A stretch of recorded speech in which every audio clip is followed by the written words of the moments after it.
Снял крышку клапанную и сразу же нашел цокающий компенсатор. Вот видно, как он цокочет. Все остальные проверял, все остальные в порядке. Вот это сразу. Вот. Это уже даже очень много.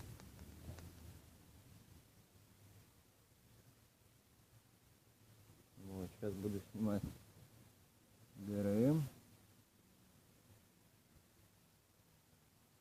Поставлю метку на ремне, на шкиву.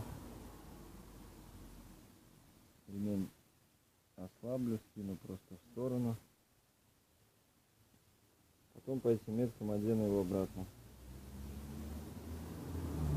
Скину распредвал, поменяю компенсатор.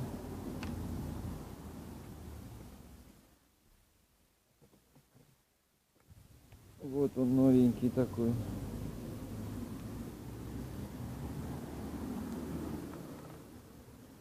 Вот так он выглядит.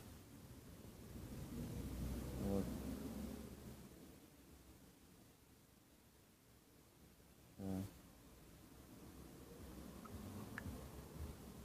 Вот как-то так проверяют компенсаторы.